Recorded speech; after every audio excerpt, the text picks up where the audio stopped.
Welcome back to my YouTube channel. 2 videos in one day. Wow. I have something important to share though. As I was doing my planner sesh today,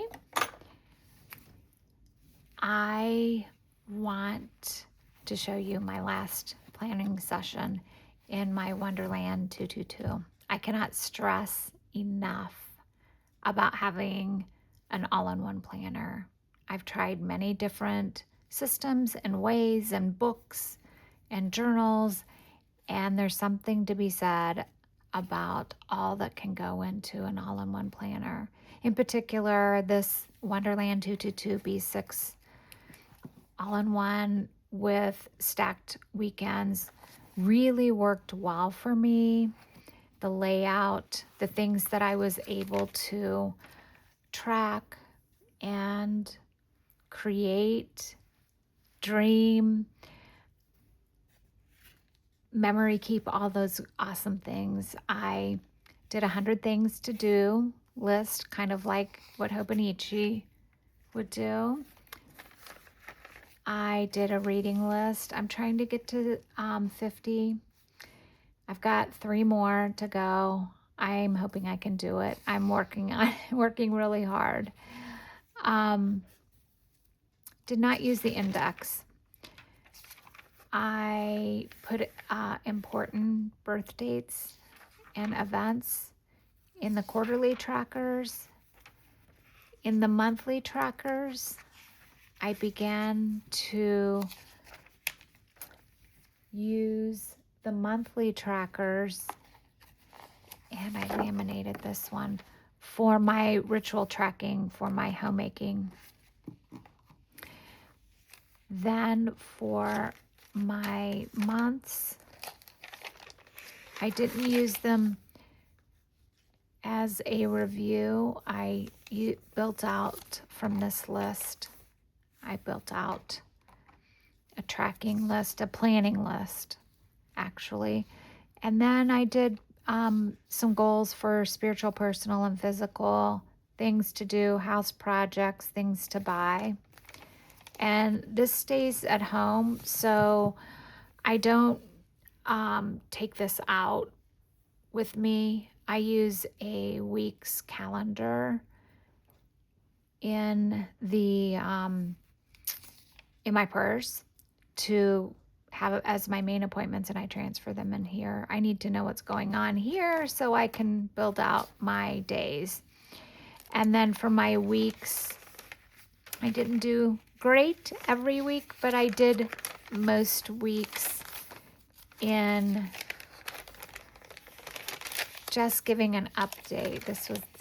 These were a few really good weeks here. Updates and highlights, overviews. So this became like a little highlighted journal. You can see I did it here as well. It's really good. Most weeks I was here, not as much, but it's okay. This is a work in progress. This week I'm going to do some backfilling, but I do write down a little synopsis so I can backfill. This I have not stickered up yet, but I wanted to show you my last week. So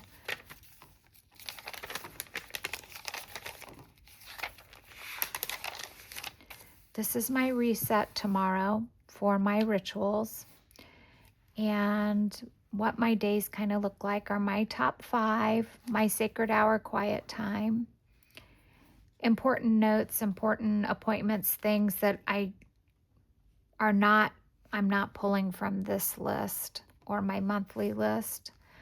I'm tracking hydration. Now my goal is to get to 40 ounces. I've discovered this week as I was trying to get to 60. It's just 64. It's just not going to work for me unless I'm really active that day. But 40 is about my limit, what my body's saying. I learned that this week. But I put Joy Spotting from Alex L. I love that. I started incorporating, and that's what I mean by things evolve. When did I start Joy Spotting? That's interesting to look back at.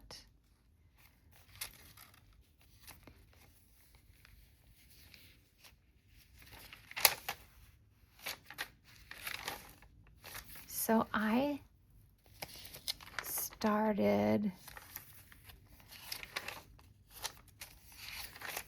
it looks like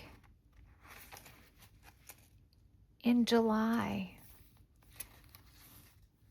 like around July 22nd, I started Joy Spotting. So from there out, I Joy Spotted every day. So that's something positive that took place. I can start to actually remove some things that I'll move over to my new planner. I tipped in different notes, different cards. This is from my sub box. Lisa sends us a beautiful card every month. And then I started incorporating a scrap a day. When did I do that? There's that. So a scrap a day started August 21st. I started doing the scrap a day. So you can see how you can show progress. It might be a receipt. This is some actually a local grocery store, small chain. The beef. My husband hands me stamps, different things to add to my collections of things that might be from mail that I use a punch out. He's a collector of baseball cards, so he gets some cool stamps that he cuts out for me, so he helps. This was a cool one. This was from some mail. So you can see how this began to evolve into more as the year went on. Early on, I always did verse of the day, but early on,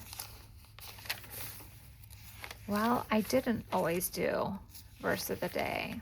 Verse of the day looks like it started on March. I did the verse of the day in another book, but I started putting it in here on March 27th. So because I started wanting to put more and add more to, this is from my granddaughter. I have a tip in from another granddaughter as well, and I have a beautiful note for my daughter, but this is from my granddaughter, Gracie. So you can see how you get to see your collections and your work and your creativity and your dreams. Important things, even some sad things will be included in here, some troubling things probably as well. But you can see how you can really evolve yourself personally, spiritually, physically, mentally. You can see your progress in an all-in-one. And I just am so grateful for this journey this year in this.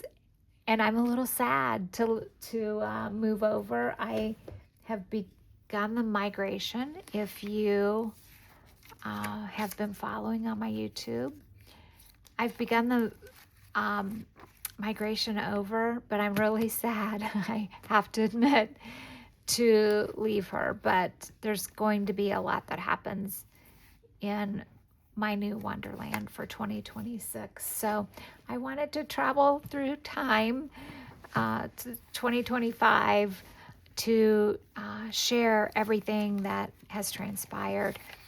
I'm also going to document it on the last page of my thoughts of 2025, and that's a wrap. and so that I can journal about it and have that in here as well. I would love if you would like and share, like and subscribe, share, and comment. What do you do when you're at the end of your planner? Or is there any tips that you can give me and others? So I hope you enjoyed this planner sesh with me, and until next time.